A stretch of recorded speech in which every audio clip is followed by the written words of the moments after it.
Welcome বন্ধুরা, রাত্রির চ্যানেলে তোমাদের সবাইকে স্বাগতম। ভীষণ গরম পড়েছে, তাই প্রতিটা বাড়িতেই ছেলে মেয়েদের বায়না লেগেই রয়েছে আইসক্রিম খাবো। আর চকোলেট আইসক্রিম হলে তো কথাই নেই। এই কথা ভেবেই আমিও বাড়িতে বানিয়ে ফেললাম চকোলেট আইসক্রিম। ছেলেরা কেন, আমরা বড়রাও কিন্তু আইসক্রিম খেতে ভীষণ ভালোবাসি। বাড়িতে থাকা সামান্য কিছু উপকরণ নিয়ে এই আইসক্রিমটা বানানো যায়। আমার ছেলে একটা ডার্ক চকলেট কিনে নিয়ে এসেছিল। আমি সমস্ত কিছু জোগাড় করে নিলাম। হাফ লিটার দুধ নিয়ে নিয়েছি, 150 গ্রাম চিনি নিয়েছি, কিছুটা আমন্ডস, বাদাম আর কাজু নিয়ে নিয়েছি। দেখো কিভাবে এটা বানায়। আমন্ডস আর কাজুটাকে আমি একটু গ্রেট করে নিয়েছি। এবারে ননস্টিক কড়াই বসিয়ে দিলাম গ্যাসে। গ্যাসের ফ্লেমটা লো করে রেখে 1 কাপ দুধ দিয়ে দিলাম। দুধটা যেই ফুটে উঠলো তখন দিয়ে দিলাম ওই ডার্ক চকলেটটা টুকরো টুকরো করে কেটে। এরপর অনবরত নাড়িয়ে যেতে হবে যতক্ষণ না চকলেটটা পুরোপুরিভাবে গলে যায়। আমিও তাই একদম থামিনি, খুন্তি নাড়িয়েই চলছি। চকলেটটা যেই গলে গেল তখন আমি খুন্তি নাড়ানো থামিয়ে দিলাম। দেখেছো কতটা থিকনেক এসছে? চকলেটটা পুরোপুরি গলে গেছে। এবারে বাকি দুধটা আমি এর সাথে অ্যাড করে দেবো।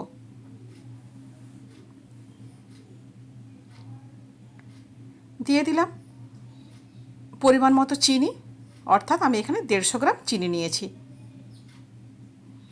এই ডার্ক চকলেটে সুগারটা খুব কম থাকে, ওই কারণে চিনিটা একটু বেশিই দিলাম। দিয়ে দিলাম 1 টুকরো বাটার।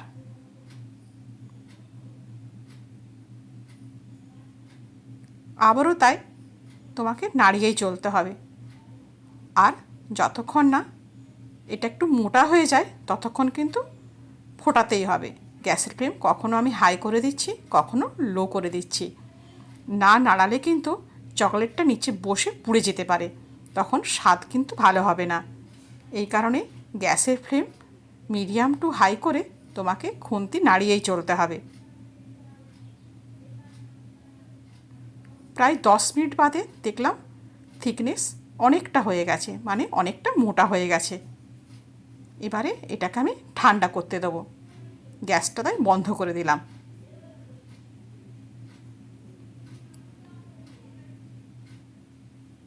এবারে কাঁচের বাটিতে এই মিক্সারটাকে আমি ঢেলে নিচ্ছি ঠান্ডা অবস্থায়। বন্ধুরা, যদি ভিডিওটা ভালো লাগে অবশ্যই চ্যানেলটাকে সাবস্ক্রাইব করে আমার পাশে থেকো, আর একটা লাইক আর কমেন্ট করো। তোমরা যখনই আমাকে লাইক কমেন্ট করবে তখন কিন্তু আমি মনে সাহস পাবো নতুন নতুন রেসিপি তোমাদের সাথে সামনে নিয়ে আসার। আর যদি ভালো লাগে অবশ্যই চ্যানেলটাকে সাবস্ক্রাইব করবে আর ভিডিওটাকে শেয়ার করবে। আমি কাঁচের পাত্রে পরিমাণ মতো করে নিয়ে এটাকে ঢেলে নিচ্ছি, আর ওপর থেকে গ্রেট করা কাজু আর আমন্ডটাকে ছড়িয়ে দেবো। খুব সুন্দর খেতে হয় বন্ধুরা। তোমরা এই অবস্থা এটাকে ফ্রিজে স্টোর করতেও পারো। পাউরুটি রুটির সাথেও তুমি এটা ব্যবহার করতে পারবে। আমার সাজানো হয়ে গেছে। এবারে এটাকে ফ্রিজে দিয়ে দেবো প্রায় 10 ঘন্টার জন্য।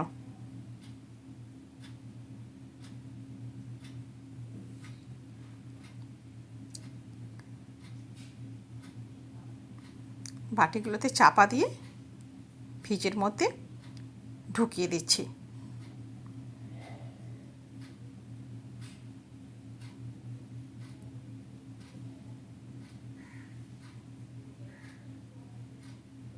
দশ ঘন্টা বাদে আমি এটা ফ্রিজ থেকে বার করে নিলাম। আমার ছেলে তো 2-1 বার খুলে দেখেও নিয়েছে কখন খাবে বলে। দেখো কি সুন্দর জমে গেছে। বন্ধুরা, ভালো লাগছে না? অবশ্যই কিন্তু বাড়িতে একদিন ট্রাই করো, দেখবে খুব ভালো খেতে লাগবে। আমি তো বলবো কেনা না আইসক্রিমের থেকে কোনো অংশে এটা কম যায় না, খুব ভালো খেতে হয়। দেখেছো কি সুন্দর জমেছে, ভীষণ টেস্টি হয় কিন্তু। বন্ধুরা, আজ তাহলে এই পর্যন্তই। আবার হাজির হচ্ছি তোমাদের সামনে নতুন কোনো রেসিপি নিয়ে। ততদিন সবাই ভালো থেকো, সুস্থ থেকো। হ্যাঁ বন্ধুরা, আমাকে মনে রেখো প্লিজ। আমার ভিডিওগুলো একটু শেয়ার করো, কমেন্ট করো আর লাইক করো। ধন্যবাদ।